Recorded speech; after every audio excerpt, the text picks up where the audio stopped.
ఇంగ్లాండ్లో భారత మహిళల క్రికెట్ జట్టు హిస్టరీ క్రియేట్ చేసింది. లార్డ్స్లో అదిరిపోయే విజయాన్ని అందుకుంది. ఇంగ్లాండ్తో జరిగిన ఏకైక టెస్ట్లో చారిత్రాత్మక విజయాన్ని సొంతం చేసుకుంది. 270 పరుగుల తేడాతో హర్మన్ ప్రీత్ కౌర్ సేన ఘన విజయాన్ని అందుకుంది. మ్యాచ్ ఆరంభం నుంచి భారత జట్టు దుమ్ము రేపింది. ఆధిపత్యం చెలాయించింది. ఇంగ్లాండ్ను 2 సార్లు ఆలౌట్ చేసి సంచలనం సృష్టించింది. మహిళల జట్ల మధ్య టెస్టుకు లార్డ్స్ తొలిసారి ఆతిథ్యమిచ్చింది. అన్ని విభాగాల్లోనూ రాణించిన భారత జట్టు ఆతిథ్య జట్టును చిత్తుచిత్తుగా ఓడించింది. టాస్ ఓడినప్పటికీ పరిస్థితులను భారత జట్టు అనుకూలంగా మలుచుకుంది. వరల్డ్ క్లాస్ ఆట తీరుతో అదుర్సనిపించింది. 457 పరుగుల టార్గెట్ చేజ్లో ఇంగ్లాండ్ పోటీ ఇవ్వలేకపోయింది. ఓవర్ నైట్ స్కోర్ 6 వికెట్లకు 130 పరుగులతో బరిలో దిగిన ఇంగ్లాండ్ 4వ రోజు ఆటలోనూ తడబడింది. 186 పరుగులకే కుప్పకూలింది. Amy Jones, Sophie Ecclestone half సెంచరీలతో రాణించారు. టీమిండియా బౌలర్లో స్నేహ్ రాణా 4 వికెట్ల తేడాతో సత్తా చాటింది. క్రాంతి గౌడ్, దీప్తి శర్మ, సయాలి సద్గరే 2 వికెట్ల చొప్పున తీశారు. ఈ మ్యాచ్లో తొలి ఇన్నింగ్స్లో భారత్ 285 పరుగులు సాధించింది. తొలి ఇన్నింగ్స్లో స్మృతి మందన 83, హర్మన్ ప్రీత్ కౌర్ 58,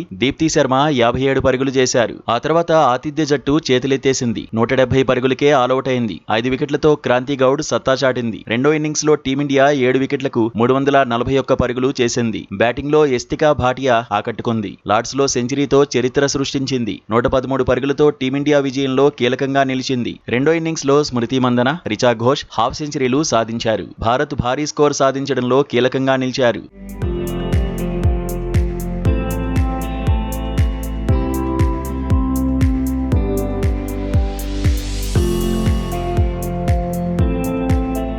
లార్డ్స్ టెస్ట్లో టీమిండియా విజయంపై కెప్టెన్ హర్మన్ ప్రీత్ కౌర్ స్పందించింది. చారిత్రాత్మక విజయంపై ఆనందం వ్యక్తం చేసింది. సపోర్టింగ్ స్టాఫ్ సూచనలతోనే విజయం సాధించామంది. హెడ్ కోచ్ అమోల్ ముజుమ్దార్ కు థ్యాంక్స్ చెప్పింది. దేవుడే ఈ విజయాన్ని అద్భుతంగా లిఖించారంది. భారత జట్టుకు ఓపెనర్లు ఎప్పుడూ బలమేనని చెప్పుకొచ్చింది. తాము పడిన కష్టానికి ఫలితం దక్కిందని చెప్పింది హర్మన్. సపోర్టింగ్ స్టాఫ్ కు ఉన్న అనుభవం భారత జట్టుకు కలిసొచ్చిందని అభిప్రాయపడింది. లార్డ్స్ లో ఆడడం ఎప్పుడూ ప్రత్యేకమేనంది. ఫీల్డింగ్ లో మెరుగయ్యేందుకు కష్టపడ్డామని హర్మన్ ప్రీత్ కౌర్ చెప్పుకొచ్చింది.